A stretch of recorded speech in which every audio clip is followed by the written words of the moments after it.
Hey, do you have an idea for a podcast but don't know where to start? Or do you have an already existing podcast that you want to take to the next level? Well, check out WeKnowPodcasting.com. From concept development to theme music to editing to logos, WeKnowPodcasting.com is a one-stop shop for all things pod. Don't hesitate to hit us up. We're very nice.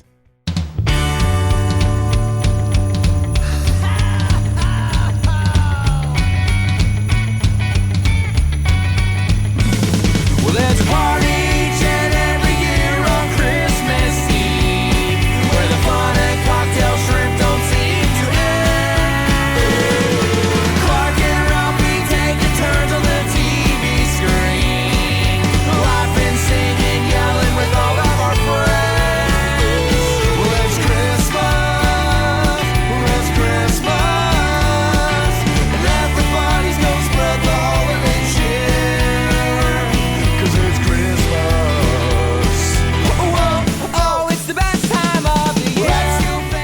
Hello, Dylan. What if you did? What if you lied? That was What If by Creed off of the Scream 3 soundtrack. What's up, Matt? Hey, buddy. I just realized we weren't recording a backup file. Just got that going. So this is, I mean, I feel like I say this on a fairly regular basis, but this has got to be the biggest stretch that we've ever made for Christmas content.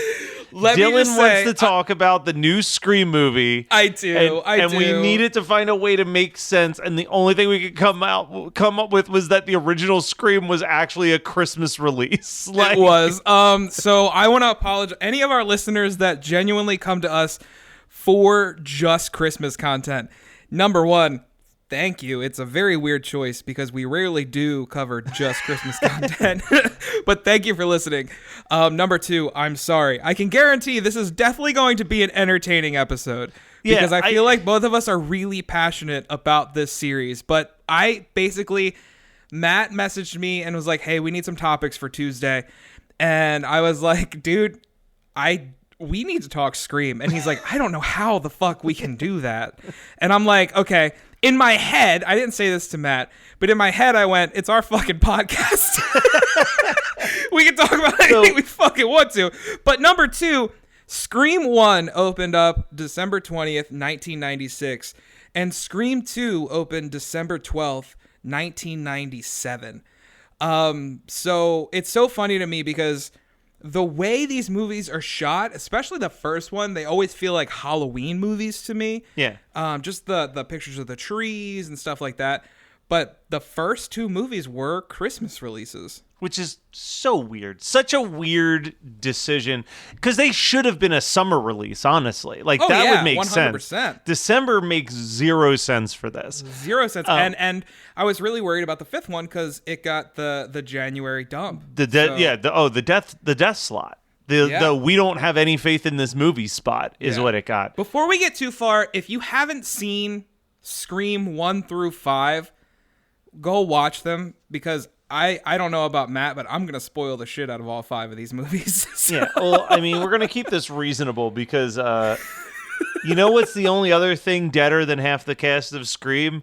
Our downloads in the month of January. So. Oh yeah, that's unfortunate. But I was gonna say. I thought you were gonna say horror podcasts. So. No. Yeah, those two. But no, it's January is a real rough time apparently for the Christmas podcast world. That's why we're gonna talk Scream, man, and bring them all back. So if you want topical conversation about the current movie releases a week later. Come to Christmas 365. And that's what we're here for. All right, so you and I already had a bit of a chat about the movie. I mean, we both like it. We both had the same, I wouldn't even say complaints, but sarcastic thoughts. I would describe it as. I had my own issues with the movie, but I adored it. I originally was going to go see it again yesterday. It didn't end up happening. basically because I sat down, I was like, it's 2021. This movie is going to be on TV next month. It's 2022 now, baby. Or sorry, it's 2022. The movie's going to be on TV next month. What the fuck's the point? And me going back to the theater. But it was nice to experience another Scream film in theaters. I always get a rush seeing them. I saw Scream 4 at a midnight release, and surprisingly a decently packed crowd. I hear other people's stories of doing the same thing and it being empty. But yeah, mine was empty, but I actively chose for it to be that way. I was like, all right, let me go to the earliest Saturday morning screening that I can find, so that there are as few people around me as possible during these trying Rona times. That was the original plan until my Scream fandom said, no, dude, everybody is posting about it Thursday night. I don't know how these people go to Thursday movies, dude. I can't fucking do it. I can't do that shit. You were even one of those people where you didn't post anything that was spoilery, but it was like by midday Friday, I was like, I cannot be on social media because I don't want to know if people are even liking the movie or not. I want to go as I saw you post rankings and someone else was like, Scream 5, go see it. I'm like, no, I don't need to know anything. I just, even if it sucks. It's I don't need that high expectation. All right, so before we jump right into Scream 5, Scream, the whole series holds a special place in my heart. For those of you that don't know, I am a recovering juggalo. Mm-hmm. And that whoop, whoop. That fandom was brought on by Scream 2. There's a Cottonmouth King song halfway through that movie during Randy's death. And Cottonmouth Kings directly relates to ICP. They tour together, they hung out all the time. So that was my introduction to an entire subculture, honestly. One day I think it was a Suncoast, actually, and I saw the complete DVD set. And I was like, huh. I looked at my mom. I was like, would I like these? Because I was always a horror kid, and I had never seen them. And this was 2004, maybe? All right, so it was the trilogy pack then. I'm 12 at that point. So, I know, old ass. So, I was like, would I like these? And she's like, yeah, I think you'd really enjoy them. So, I got them, watched them all, watched 2 a billion times. I loved 1 and 3, but 2 at that age was that's the one. That was the one that I watched fucking constantly. So here's the thing. Scream holds a special place in my heart because you saw them all in theaters, you old ass. No, I didn't. Scream 4 was the first one I saw in theaters. Really? But Scream was the first movie to make me decide I was a horror movie fan. Hell yeah. So it kind of goes I would dabble in horror, but I was afraid to watch horror simultaneously. I get that. I think same thing here. Yeah. You would look at the box art. Kid, yeah, I would look at the box art. I would rent.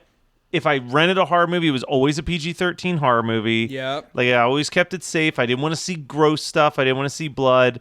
If I did watch a horror movie that was R-rated, it would be something that was so outlandish that I couldn't possibly take it as real. So it'd be Alligator, about a giant alligator. You know what I mean? You're super psyched for that Shout Factory release. Dude, I'm so excited. But that is one of the early, before I was a horror movie fan, I did watch Alligator all the time. But I was also a huge Michael J. Fox fan, and Frighteners came out. And I was I really want to see this movie. I'm going to push myself through it because ghosts are scary, but it's Michael J. Fox, so it's got to be safe. And I watched this Michael J. Fox movie, and I loved it. And I started showing it to my cousin, who was a hardcore horror fan, and he was if you can watch this, I think you could watch Scream. And he Frighteners has some darker elements, and dare I say, some of those moments are scarier than a lot of the stuff in Scream. Well, and I think that honestly, you remove the opening scene of Scream, and even the gore level is about the first Scream movie is fairly tame, all things considered. It's so funny you say that, because I think that was another thing when I was 12 years old. When I would watch the original, I would skip over that opening scene because the image of Casey gutted on the tree fucked me up. That freaked me out. So I would always skip right to Sydney on the computer. So the funny thing with this was that I watched Scream. The first day that I watched Scream, I was having a sleepover at my cousin's house. Yeah. So it was me, him, and his two sisters. And they were like obsessed with Scream at this point. The VHS had come out and they were just watching it constantly. And I literally watched it twice in a row. Because he was like, all right, close your eyes. I'm going to tell you when to close your eyes. There's like one part that I don't think you could handle.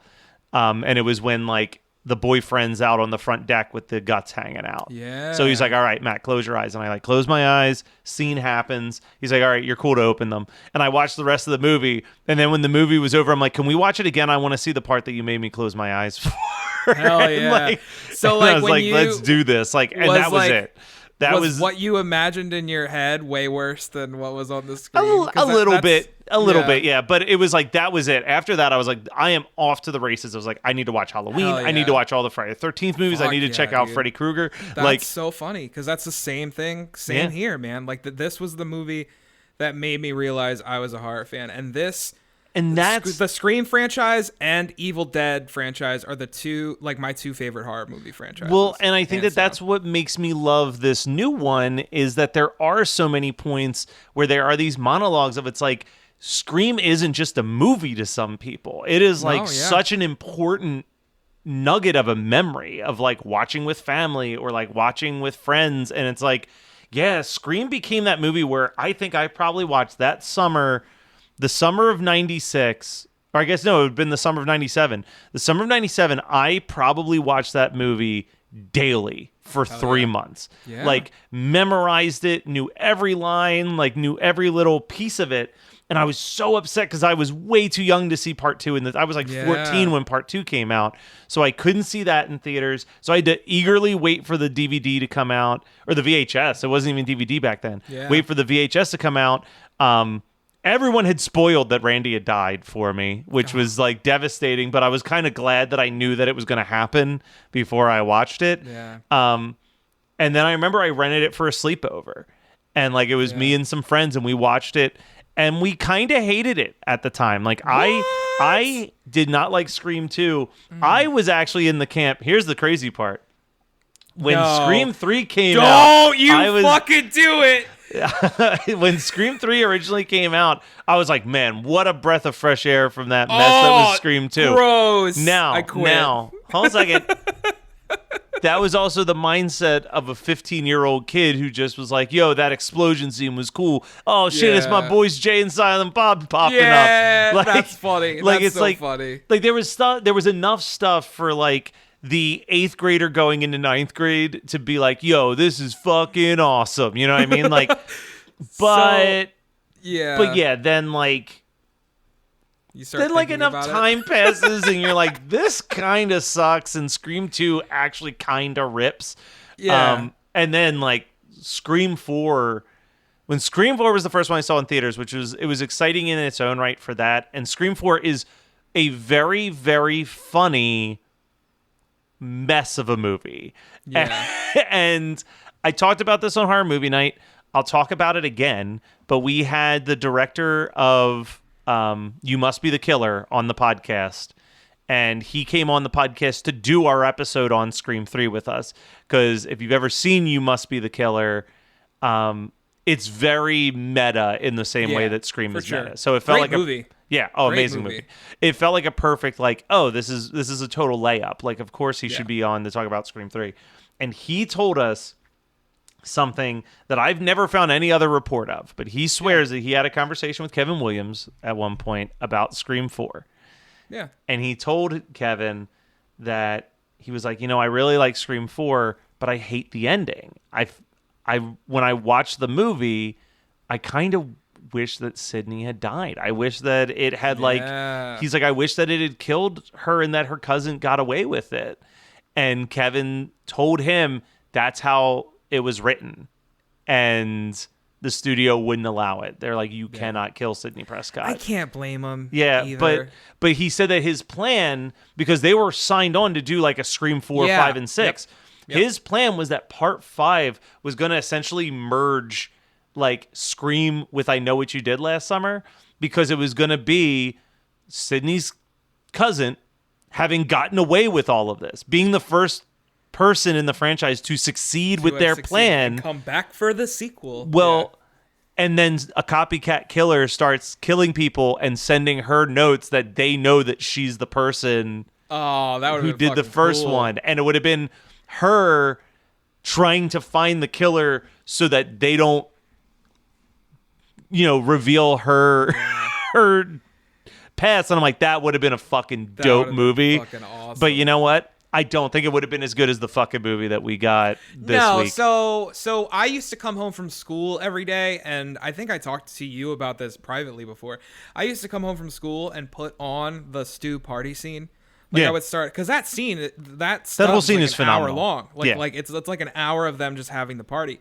And I would come home from school, put that scene on, let it play through, and then put Scream 2 in. It's so weird, because now I would never do that. The first Scream, everything's kind of a masterpiece. I love that movie. The first Scream is one of the, it's almost boring. I think we've talked about this before, but it's almost boring how tied to, our habits we are on certain days. Yeah. And, Scream is one of those, if it's Halloween day, it's probably one of the movies I'm going to watch that day. Yeah.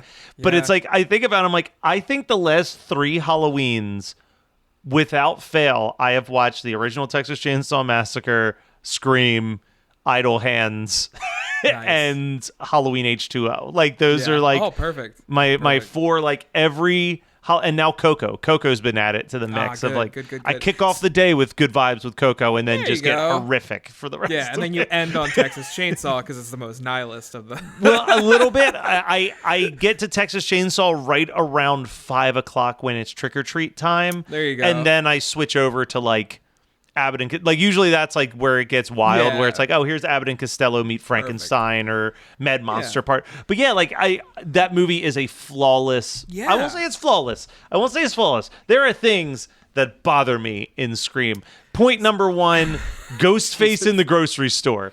Drives me crazy. Stupid. So I just treat Ghostface in the grocery store as almost, I think it's just another prankster. The same thing with the guy running through the school. But that aside, yes, I agree. I have issues with that. I have issues with Ghostface in the bathroom of the school. See, so that one, I don't mind the bathroom of the school, and I'll explain why. Here's my problem with Ghostface in the grocery store and Ghostface in the woods. Take forever. This is going to be a long ass episode. I have concluded through multiple watches. Yeah.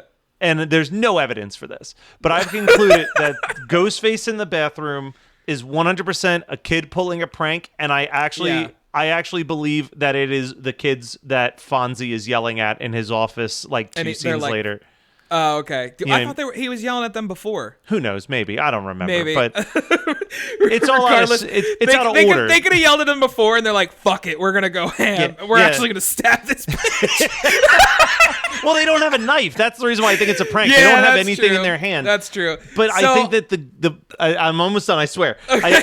I think that the grocery store and Ghostface in the Woods, I would be okay with those scenes if Sydney actually saw it. You know what I mean?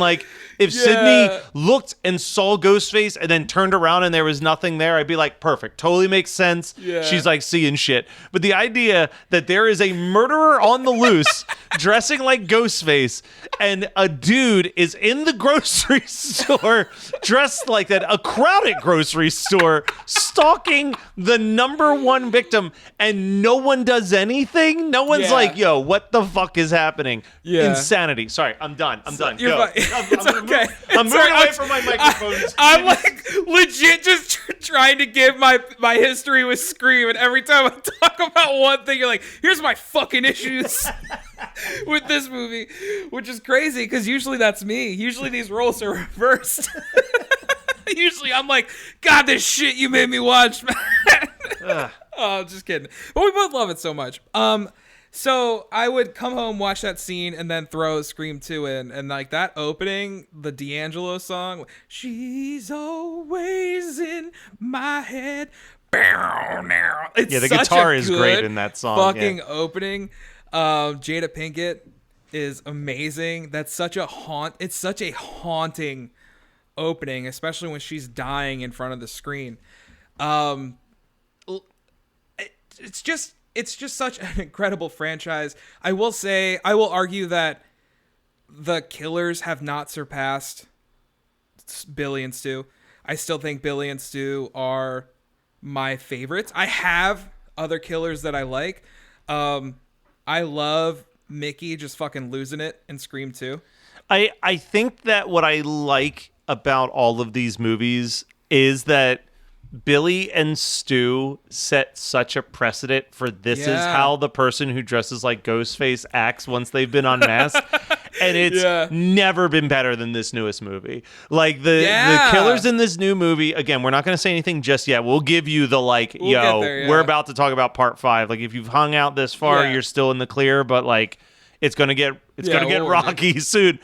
But like those two actors are just channeling an incredible level of insanity. Yeah. And that's what it needs to be. It needed that. So my big issue, I love 2. It's not a flawless movie, but I really do love 2. My issue with 3 is the ending. I was going to say the whole movie. Don't know. I honestly, I was just making a joke the other day. I like the soundtrack has grown on me. Even though I know like it's not phenomenal. It's not a great soundtrack. I mean, it's no Scream 2 soundtrack, which is the best of the soundtrack. It is the best of the soundtracks. I will die on that hill because 100%. The first movie you get the Bird Brain song and like 2 other Bird Brain and Nick Cave. And that's it. That soundtrack falls to shit after track 4. I don't know if this was on the soundtrack, but that acoustic cover of Don't Fear the Reaper. It's a perfectly fine cover, but like there is some weird shit on there. Like there's like a 7-minute long Moby track in the middle of that fucking soundtrack. Yeah. And a terrible cover of School's Out. Like I don't understand how they got the rights to the Alice Cooper one for the movie, and then the soundtrack comes out and it's this jazzy like no more pencils, no more books. Like, well, what's nice is like having things like Apple Music and Spotify as people have made their own versions of the soundtracks and put the actual ones on there, which is really nice. Scream 2 definitely has the best soundtrack. I like Scream 3's soundtrack because it literally takes you back to 2000. Like it's Godsmack, it's a time machine. Creed and Power Man 5000. Like it's so good. I love Scream 3 for the parts that you were saying. Like when I first saw that movie, I was like, fucking Jay and Silent Bob's in this movie. Holy shit. Oh my God, that's Princess Leia. That's cool. The Tick's in this movie. Like, so I had these things that I enjoyed. I don't know how anybody can like that ending. Like, I hate the retconning of, all right, this dude gave Billy the idea. I hate that. I fucking hate that. But see, here's where it's not okay. I'll never pretend that it's okay. Yeah. But what helps me swallow the pill that is Scream 3 is knowing that Kevin Williamson had nothing to do with it. Yeah. Where I'm like, this is like just barely a legitimate sequel to this movie. Hear how you could have fixed that. The only you could have fixed that by saying, what's his name? What is the killer's name in Scream 3? Roman. Okay.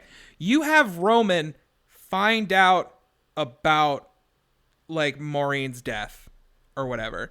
Then have him like kind of plot his revenge. I hate the idea because I feel like Billy would. I'll say Billy is one of I don't want to say perfect because perfect's a very strong word. I think Billy is a very well written character for who he is. And I like the idea that yes, Billy is a psychopath, but he's a smart psychopath. And I don't like the idea that Roman's the reason this whole thing kicked off. This character that we knew nothing about this entire time is the reason everything's happening. I hate that shit. It's okay in a movie series like Saw, where this is all fucking bad shit anyway. Like, who fucking cares? Yeah. But for Scream, where, again, we talk about what they talked about in Scream 5, a movie series that is very near and dear to a lot of our hearts, And they're like, oh, this random fucking guy. Hey, it's Sydney's brother, which I'm still okay with. But hey, it's Sydney's brother who went to hang out in Woodsboro for fucking 2 days to tell Billy to kill Maureen. Yeah, it makes and zero then sense. Also, I just saw this note. I was hopping onto the wiki page because I wanted to remind myself what was on the Scream 3 soundtrack because I remember it was acceptable, but that's about it. And I just saw this note that I never knew, but it totally makes sense. That in the director's commentary for Scream 3, Angelina is revealed to have been the second killer. Yep. The scene revealing her survival and everything had been cut. Wes Craven elaborated that an earlier scene in the film where Sidney came across Angelina wearing the Ghostface gear in her dressing room, which he passes off as still wearing due to just having come off the set, with Sidney unknowingly actually having caught her in the act of changing into the gear. Craven further left it ambiguous on whether she had genuinely been betrayed or murdered by her partner after wandering off to change, or whether she was still alive. In the Scream Trilogy box set booklet written by Craven, Angelina is listed among the characters still alive after the third film. Yeah. Yep. Good old Emily Mortimer. Look at her. Yeah. Do you know how Scream 3 was supposed to end? I know that there was like 14 different endings to that movie. So one of the ones that's been brought up recently, before Scream 5 came out, funny enough, is that it was fans of the Stab series that orchestrated everything. Oh. And they were going to go very April Fool's Day with it, and no one had actually died. Oh. Yeah. And it was just a bunch of fans trying to come together and reinvigorate the franchise, which is, I feel like, very telling with where we went with part 5. Again, not giving too much away. So we go from Scream 3 and 11 years pass and we get Scream 4, which for some reason, I brought this up the other day, was shot as if there was Vaseline covering the lens. Do you... like, what the fuck, man? Like, there's I don't understand it, because as much as people hate on My Soul to Take, there was nothing weird. Like, there's a lot weird with that movie. Yeah. There's nothing weird with the way it was shot. Like, this movie literally looks like there's some form of glossy film over the lens. Watch Scream 4 again if you don't know what I'm talking about. All right. But it looks different than every other movie that was made. Well, I think the other, there's a whole lot of like, I like Scream 4 a lot for a really long time. For a really long time, I said that it was as good, if not slightly better, than part 2. Like, I thought that it was a really good movie, but I think that Scream 4 made a mistake that Scream 5 did a much better job of, which was like, Scream 4 was trying I felt like Scream 4 was really trying hard to, like, quote unquote, bring Scream to a whole new generation. Yeah. Where Scream 5 feels more like when I saw, say, American Reunion, right? Like, American Reunion is 100% a movie that you need to have seen the other American Pie movies to appreciate. So it was made for the people who grew up on those movies and possibly younger kids who may have seen those movies through their older siblings or parents. Yeah. Like, it was not like, let's really aim for this teen demographic. Like, and I feel like this movie did a much better job of paying service to the long-term fans and doing so in a way, I'll say about right now is where, if you haven't seen Scream 5, I'm pretty sure we're getting to the point of no return. Yeah, we're getting close. We're getting close enough. But Scream 5 did things in such a way that, I don't know about you, I had an argument with someone about this, but if they do a Scream 6 and there is none of the original Scream cast left in it, but they bring back the survivors of this movie, I'm okay with that. They crafted characters that I care about. They've given them their kind of their own unique storylines. And it's just like, I don't need to see, like, I don't know, like, maybe Halloween Kills kind of tainted this for me, but I'm kind of past the point where I want to watch a bunch of 60-year-old women do a better job at fighting a killer than a teenager. Like, but here's the thing. The other thing is, I'm seeing the sad listeners. Dylan's not doing a good job emoting his feelings. He's just giving me visual cues. But I'm not angry because I'm not arguing with you saying. I'm sad about it. You're sad because I'm right, because I just want these two people to be happy and not have to continue dealing with this bullshit. I get it. So, so my biggest issue with Scream 4, with watching Scream 4 recently, is some of the stuff is so forced. Like there's a line that the Culkin kid says. I can't remember his name in the movie. He's one of the killers. Come on, like Jill's the only one that everybody remembers. Dylan was very invested in his character. Yeah. I mean, he's a good character. I do like his like weird interactions with Kirby, which was another thing that we found out in Scream 5, which we'll get to. I don't know if you saw that. Yeah, you caught that. Yep. Yeah.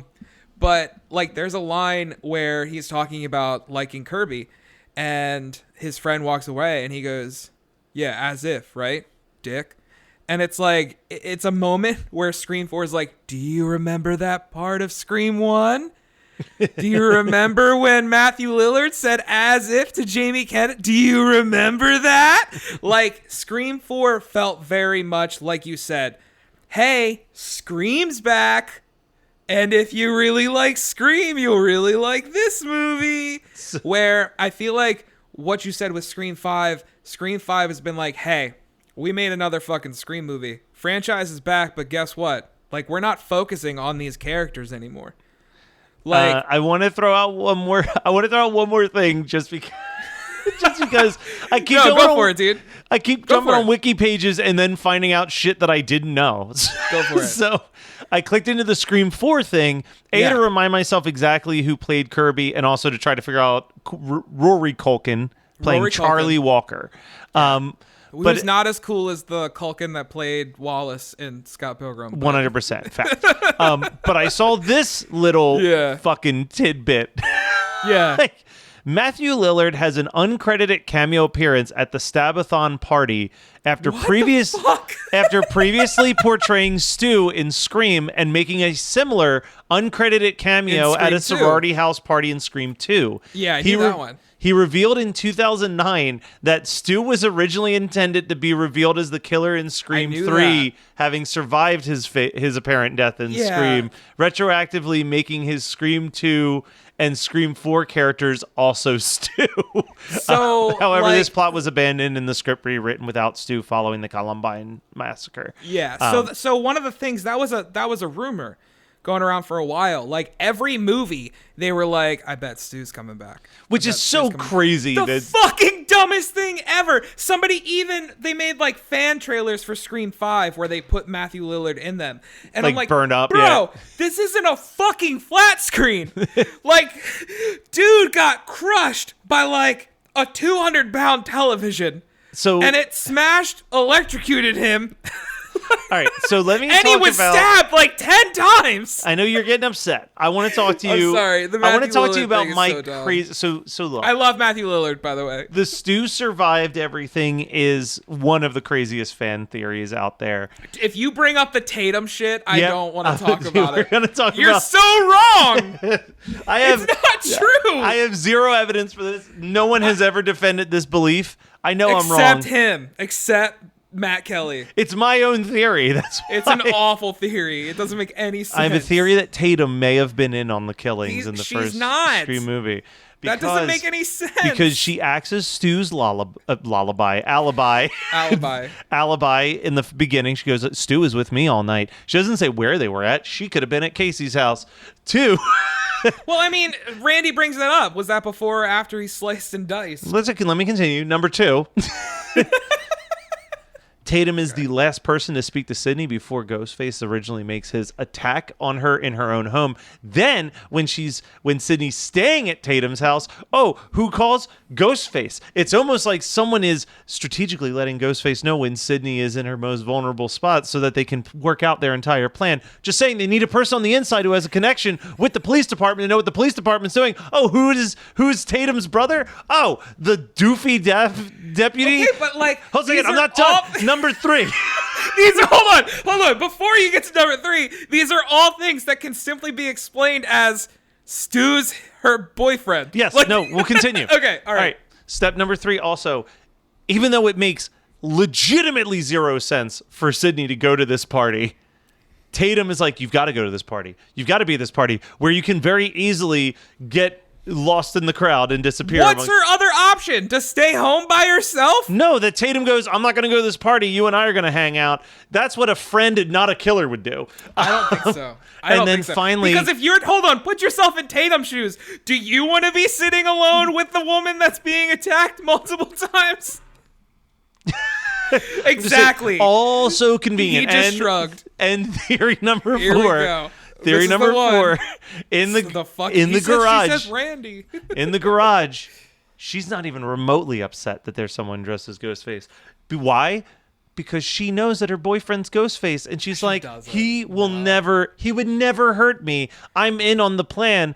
But Billy and Stu were like, ooh, 3's too many. She's a blabbermouth. We gotta get rid of her. Okay, so here's the thing. I legit think that Tatum is just an airhead, and that's probably true. Here's the thing: she sees herself as untouchable. So all I'm gonna say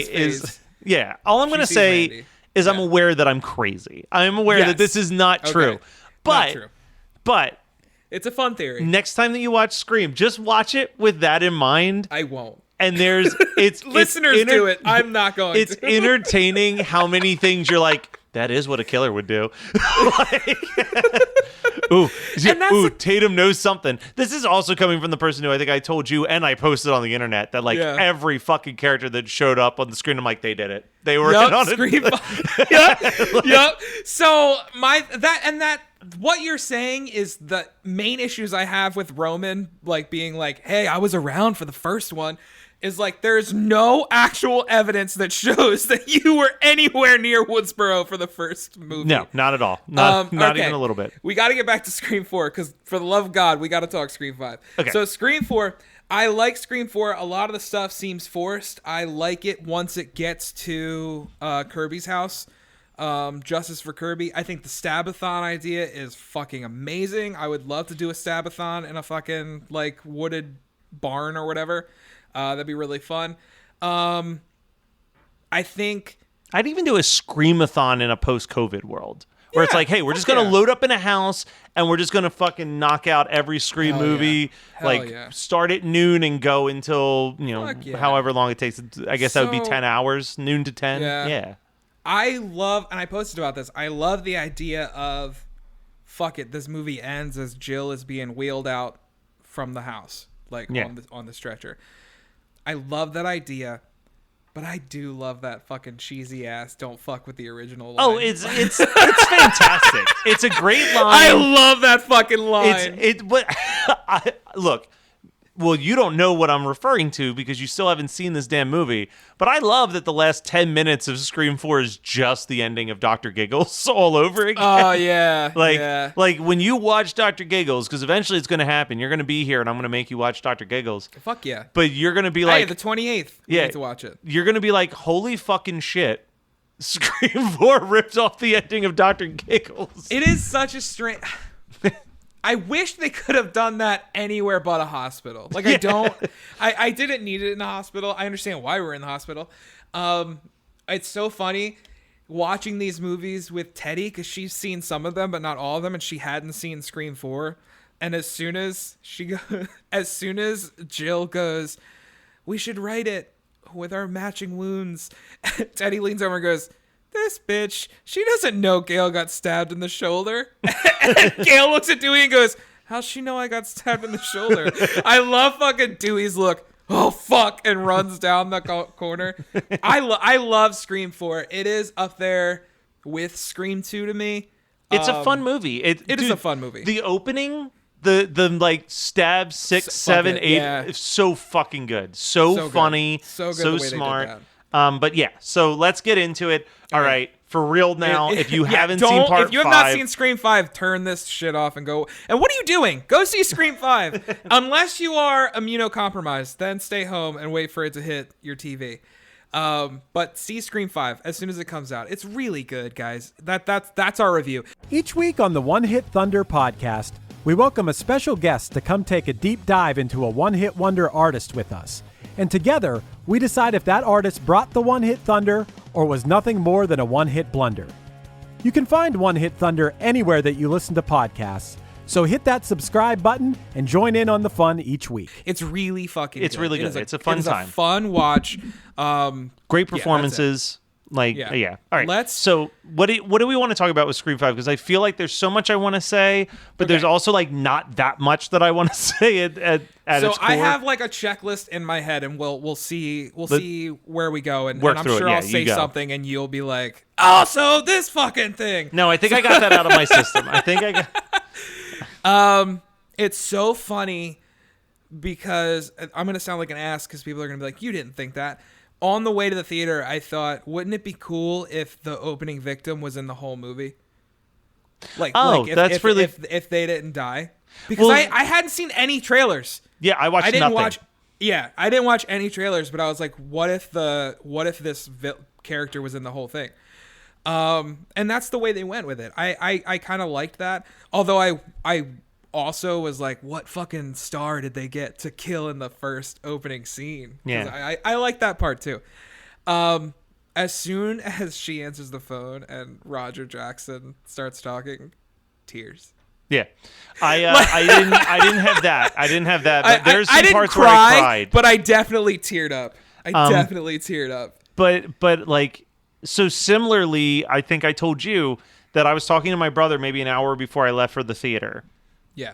And I said to him, I know that they're not going to do it, but I feel like it's about time they kill one of the three original survivors, because like this is getting absurd that these three people are all like coming out of this okay. But I literally was like, they'll never do that. Like I really thought like these three characters are fucking untouchable. And then like, as much as it killed me, actually, let me reword that. As much as it gutted me to see Dewey die, I was like, this is right. This is right. This is how it. But then I was like, see what it did that was brilliant was that the rest of the movie, I'm like, yo, are they gonna fucking kill Gale and Sydney? Because like, there were many times where I was like, I could see them killing one more of them. So I went. So we're gonna bounce back just a tiny bit. My biggest issue with how I approached Scream 4 was I read everything. Like if news came out for Scream 4, I fucking read it. Oh, I didn't. I went in. I wish I wouldn't have, but I was so invested that like I need to know what's gonna happen. That I went into Scream 4 knowing who the killers were, and the rumors that they were gonna kill Dewey started with Scream 4. Yeah, everybody thought Dewey was gonna die. So I went into Scream 5 like Dewey's dead. I'm like, Dewey's dead. Like, Dewey is dead, man. And they definitely reveal him. Yeah, I mean, the second that you see him, it's like, oh, this is one of those. This is the reveal that you give to the character that is gonna die, but he's gonna die a hero. Like, and the way they did it was so good. So, So we're in the hospital with one of the main characters, who was the original person attacked, and basically the killer is there again attacking them, and basically her sister, Dewey, and this other person show up, and they come through, and basically they get in there and they save her, and they knock Ghostface out, and then they all walk to the elevator. And I'm sitting there like, I'm like, Dewey's going to fucking die. And then they walk to the elevator. I'm like, all right, cool, we're free. And Dewey just stops and goes, like, I don't remember his exact line, but basically it equivalates to, I need to fucking end this. Yeah. And hits the button and sends them down. And I audibly in the theater went, no! Because I knew it. I knew that was coming. And it's like slow-mo Dewey walking to to fucking Ghostface. And Dewey gets such a brutal death. Like, I mean, stabbed in the chest, stabbed in the back where his old stab wound is, and then the killer takes the knives and rips up and like basically guts Dewey where he stands and just whispers in his ear, "It's been an honor." Yeah. Fuck, this movie's good. Yep. So let's talk about that. Ghostface is fucking brutal. Brutal. Absolutely brutal. When just the very first attack, I was like, holy fuck. Like it is like uncomfortable, that attack scene. So if for those of you like if you watched Scream 4, the Olivia death, the one in the bedroom, basically if you took that death and made it every single person in this movie, where there is just blood everywhere and everyone that died was stabbed like 35 times, that's basically all of the deaths in Scream 5. They are absolutely brutal. Absolutely brutal. I love the characters. I thought it was kind of cool that we got that, I can't remember his name, the dude with the stash and the mullet. Oh, who was there for like the scene. Kyle Gallner? I think so. The one who's supposed to be like tied to Stu in some way, right? Yeah, I think so. Who I love that he's probably the most famous of the newer cast. I loved his death. The fact that Red Right Hand played on the radio as he was getting murdered. First of all, props to bringing Nick Cave back, because we didn't get that shit in Scream 4. Yeah, ridiculous. That didn't make any sense. Shout out to the Ready or Not guys, Radio Silence. So good. The people behind this movie. I've been watching those dudes since the Chad, Matt, and Rob skits on YouTube. So it's amazing to see how far they have come. Like, the fact that I've been watching these guys grow since 2008 is absolutely insane to me.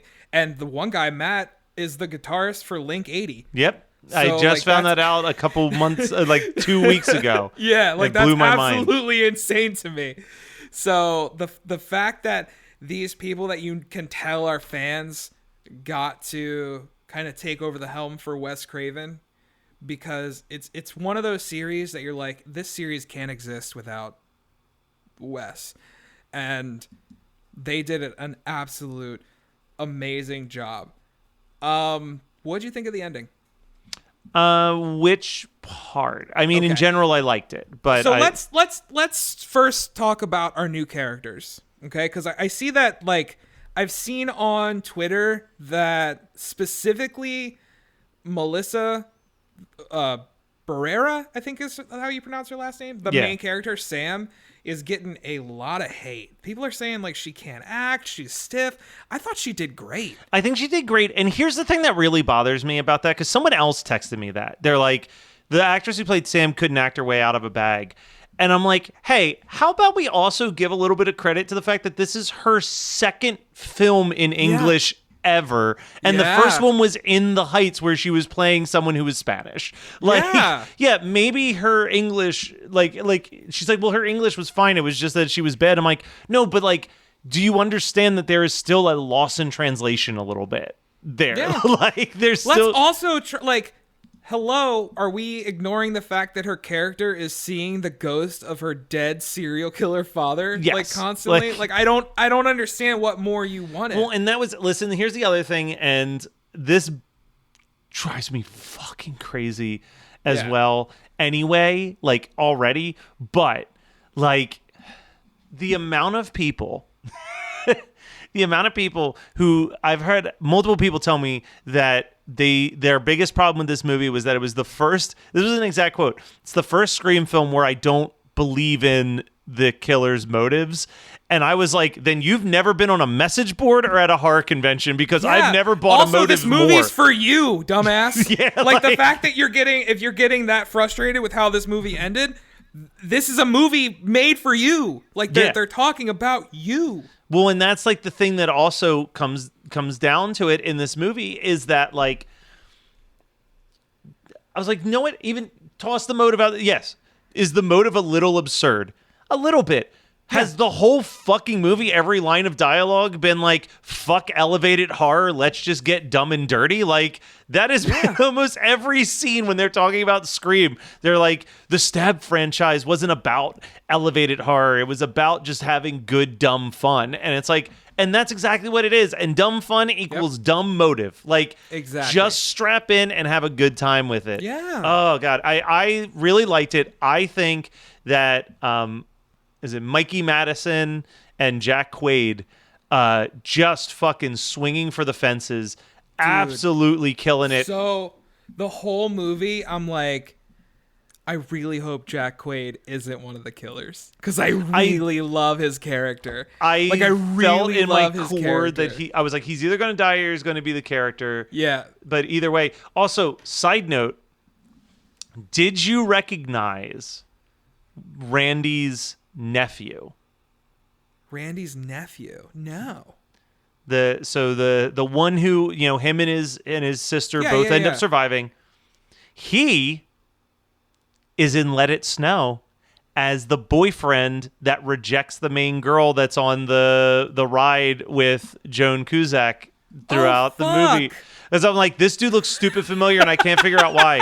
And this is literally his third movie. Like, he did He's Booksmart. apparently the son of Cuba Gooding Jr. too. Yeah, he did Booksmart, he did Let It Snow, and then he did Scream. Oh my God. So perfect track record. But yeah, he's the son of Cuba Gooding Jr., so that might also be why he looks slightly familiar. But and I love that all of our characters have connections to the past characters, because that's the kind of town that Woodsboro is. Yes. Like, it's a small town. Like, yes, everybody's related. So for people that don't live in these small towns, I do. I know about 500 breedings that live around here. I when I was doing dog walking, the woman who ran the dog walking company was not from Delaware County. And she was like, I'll tell you what, Delco is the most incestuous place I've ever been to, because y'all never leave. Y'all just breed with each other for decades. And I'm like, funny. That's what it is. Like, that's how it works. Like, it makes sense that there is people related to Randy, and people related to Stu, and people related to Billy.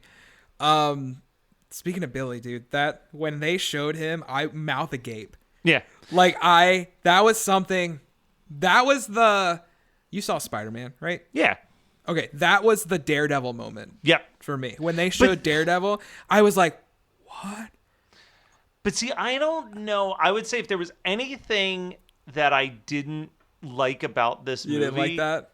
I just didn't like his presence. You know what I mean? Okay. Like, I'm fine with her being the daughter, but like, you want to know what would have been fucking really cool in this?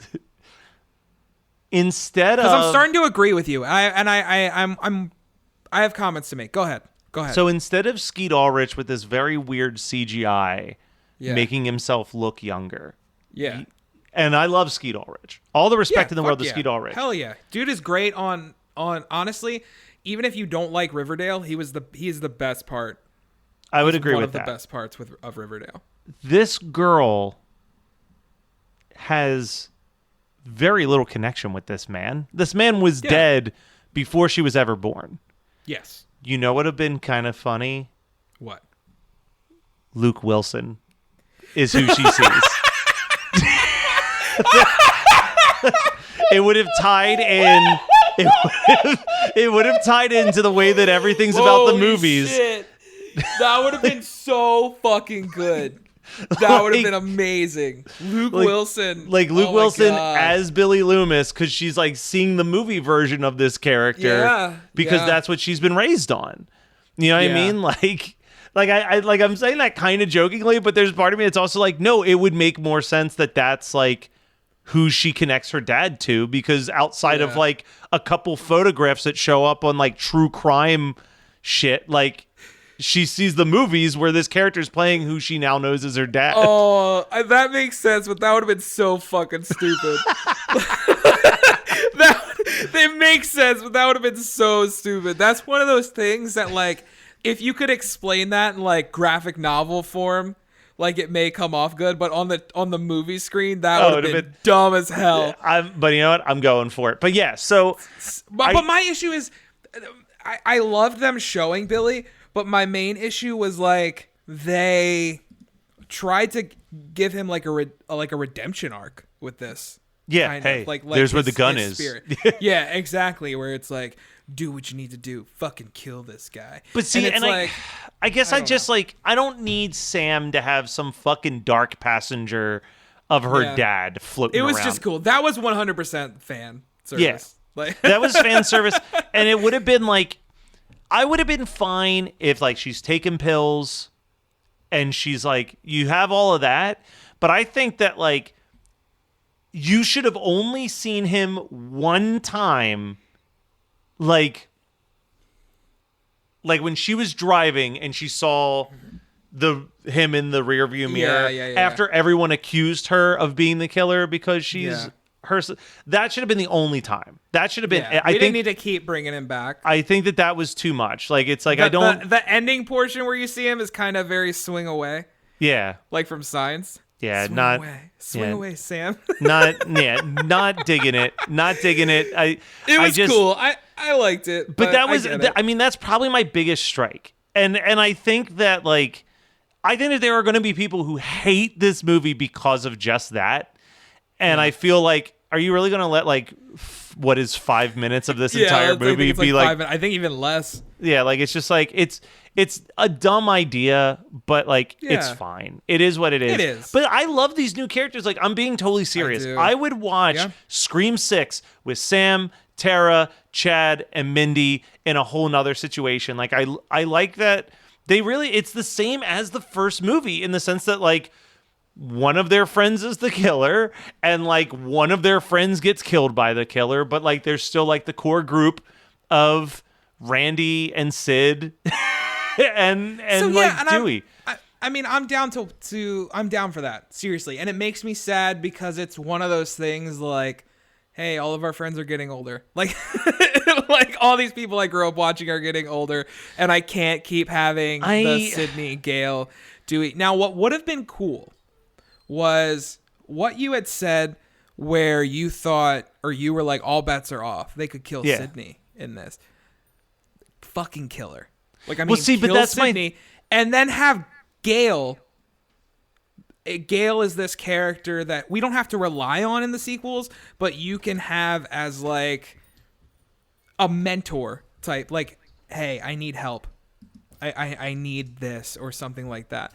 But I'm with you. Like, if we get a Scream 6, which we're gonna get a Scream 6, no doubt. We get a Scream 6. You're right. Remove those characters. Because here's the other thing. If we've learned anything from horror movies, 99% of the time, the only way that they write off a legacy character is by killing them. Yeah. And I just want Gale and Sydney to go off and live a happy life. You know what I mean? Like Sydney deserves it. At the very least, Sydney deserves it. Because that bitch did nothing wrong. She's never done anything wrong. When she's at just least like sitting Gale on the phone talking about her kids and her husband Yeah. and everything. I'm like, please don't like I was fine with that. Like I would have been literally fine if that was the entire appearance of her. I thought that was gonna be it. Yeah, like it was just like for a second there, I thought that was gonna be it until they were in the hospital. Yeah, after Dewey died. Which, you know what, I would have been totally fine if that was legitimately it. Like, that she's just like, Dewey, I'm glad that they got you to protect him. I can't keep doing this. You know what I mean? So it's like, it was cool for them to mention Mark Kincaid. Yeah. I don't know if they'll ever get Patrick Dempsey back. Yeah, fuck it. Bring Patrick Dempsey back in the next one. Yeah, he can leave Sydney out of it. Yeah, kill him. I can't Patrick be there. Dempsey. I'm pregnant and I'm sending Mike in my place.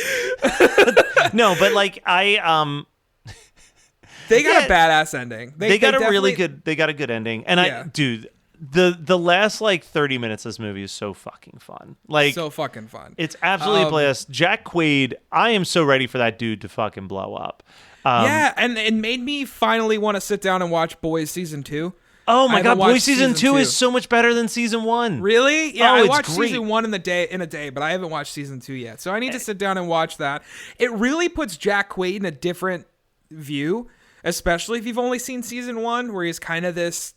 I don't want to say wimpy, but he is. Like, he's kind of wimpy in that first season of Boys, and then like seeing him in this, where he is fucking vicious. Yeah. Well, he's also been he was in the movie Tragedy Girls, which if you haven't seen Tragedy Girls, must watch. Yeah, and Tragedy Girls is great. And he was in a really good rom-com that came out on VOD during the pandemic called Plus One. Plus One, okay. That's starring him and Maya from Pen 15. And it's that they're just friends from college who are always each other's plus ones at weddings, and then they slowly fall in love. But it's a good, funny rom-com that's totally worth watching. Jack Quaid is I thought he was great. And what's funny is, like, he does come off, before he's revealed as one of the killers, he does come off as that Stu character. Like, his smart ass lines, he's like a mixture of Stu and Randy. Those smart ass lines. I loved his comments about the Stab movies when you are under the impression that he hasn't seen any of them. He did that so fucking well, to the point where I knew in my heart he was the killer, or one of the killers. In my mind, he is the main killer. Like, he is the Billy, and the other girl is the Stu. But I really didn't want him to be, because I wanted to see him in another one. Yeah, well, see, and I didn't think that was going to be the case. I thought that if he wasn't the killer, he was going to be like a definite body on the ground. Like, we've seen these movies enough to where I knew, but I didn't want it. Like, I didn't want it. Oh, just give me another. I want another movie with him. Make him the killer in the next one. He's like, you bitch, you brought me into this shit. Well, and I also want to give a shout out to the girl who played Amber. Yes. So Mikey Madison. So we made a reference to Frighteners earlier, and she was fucking channeling the girl at the end of Frighteners when she finally loses her mind, and she's just like wide-eyed, crazy smile, just like completely unhinged. Like, Mikey Madison has the benefit of having a very unique look. Yes. Like, she has a very unique look, and I think anything that she does, she's going to stand out in by the way she looks, her movements, her acting. I will say one thing about her negatively, though, and maybe this falls more on the writing. I have never been more positive someone was the killer by how completely disingenuous they felt about every single thing happening around them. That was definitely a problem with the writing. Yeah. I don't think, as much as we sit there and know that these movies are whodunits, I don't think the purpose of this movie was to be unpredictable. No, but it's always fun to do the whodunit. The whodunit factor is definitely, the best I didn't part. want it to be Amber, because that was another one that from the beginning I was like, she's one of them. Yeah. And the only reason I know she's not the only one is because one of the killers is like 7 foot tall. Yeah. So, but see, like the flip side, nothing. Again, these movies, the more you think about it, the less it makes sense, and that's why you're probably not supposed to think about it too much. Obviously, one of the killers is 7 foot tall, except for the fact that 7 foot tall killer is usually the one doing most of the killing when Richie is in the same camera shot. Yeah, it's really strange, but because I don't think Richie killed that many people. In all honesty, like, I have to watch it again. I think that Richie, I should have went to see it yesterday. Well, no, because this is my favorite. I don't know why I love this so much, but I fucking love meticulously trying to figure out who did what killing. What. Like, there's some great YouTube videos that breaking that shit down for sure. But I think you have to think that Richie, for a large chunk of this movie, is hanging out with Sam as an alibi. Yeah. You know what I mean? Like, so I think it takes him out. Like, he obviously didn't attack Tara in the beginning because he was like back in wherever the fuck Sam was at the next morning. Yep. I don't think that he did the hospital attack because he was like back in his room. I mean, none of them though. Remember Netflix. That's true. Amber might not have even been at the hospital. That's true. Okay, well, I think that he probably killed Vince, the dude that you were talking about, the mulleted guy. He definitely killed Vince, which is, I think, thinking back, that's my favorite death. I love I know I already brought it up, but the fact that they put Red Right Hand on the radio and then it cuts off and then it becomes like the oversound Red Right Hand, so good. I feel like he probably didn't kill Wes or Trudy. Hey, again, you got to rewatch it, but it's like in my mind, I'm like, I don't think he arrived. He wasn't was he with Dewey and Sam? I think Sam ran off and then met them at the scene of the crime. Okay, so he wasn't with Sam and Dewey, because remember, Sam runs off and Dewey gets in the car and they take off. No, that's after the kill. That's when they go to the hospital. I'm talking about. Yes, that's what I'm talking about. When they kill Dewey. Oh, when they killed Dewey. That was Richie. That couldn't have been Richie. Richie's in the elevator with Sam and Tara. Is he? Yeah, because remember, Tara hits him with the phone at first when she thinks that it's the ghost face coming into the... He has the Stewie line, you hit me with the fucking phone. And then... Because remember, the ghost face is like, you got to choose between your boyfriend or your sister. That's right. Yeah. That's right. So that's the one death that I'm like, well, that doesn't make any sense. Because that's the one death that doesn't make any sense, because she fucking lifts Dewey up with those fucking knives. We're going into the unrealistic things here, but in her defense, one of the very first things that Dewey does is list all of the ways that he's a weak old man. You know what I mean? Like, he's like, I've been stabbed 9 times. Bro. I got a limp. I got nerve damage. Like, which is funny because that's the best shape David Arquette's looked in any of these fucking movies. But all right. So Teddy said the same shit to me. She's like, he looks really good. I was like, this is around the time he was training to get back in the ring. That'll do it to you. But all right, let's. We've gone about an hour, which is way too long for a January episode of our Christmas podcast. Dude, cut it in half. We'll do part 1 and part 2. Fuck it. Yeah, part 1 will be leading up to Scream 5, and then part 2 will be all Scream 5. But yeah, so I don't know. What's your favorite scary movie, Dylan? See fucking Scream, bro. Yeah, I love these movies so much. They're so good. I'm excited. They're so much fun. I love... Again, it goes back to what we just talked about. The motive of those killers is these movies mean something to me. They're just when people ask like, what's your favorite series? Scream is always up there. I love these movies. I love the feeling of these movies. These movies are the reason that Halloween H2O is one of my favorite Halloween movies. Like, because it's Scream with Michael Myers. Like, that's what it is. Yeah. I absolutely adore these movies. And movies that feel like this. I like the post-Scream slasher movies. I like those random whodunits. Urban Legend is absolutely incredible to me. I love that movie. I know how stupid it is. I know how stupid some of these movies are. Valentine is an awful fucking movie, but I'm going to watch it. I'll own every single one of these goddamn movies because it has a Scream veneer on it. Exactly. You know what's the one thing that I'm more excited about than even talking about Scream? What? The fact that next time we record, it's going to be face-to-face, buddy. Oh, my God, dude. I can't wait to see your beautiful face, my friend. And we're finally going to sit down and watch Dr. Giggles, right? We're going to watch Dr. Giggles. We're going to watch Dr. Giggles. We're going to record a couple episodes. You're going to take your fucking Camp Crystal Lake blanket and pillow home. My blanket and pillow home. And then we're going to watch The Rumble. we're gonna watch The Rumble, which who's showing up?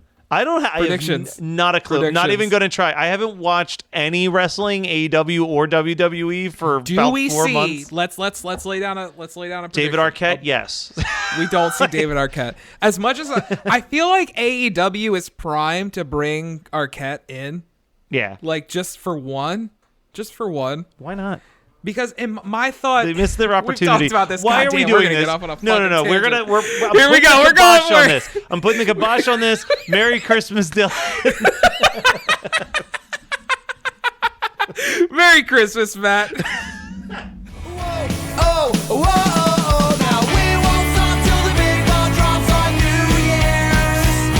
Have a happy holiday. Have a great holiday. Have a merry happy holiday.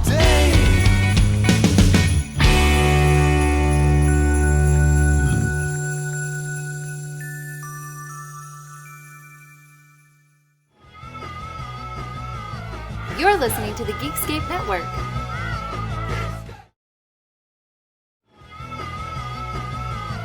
You're listening to the Geekscape Network.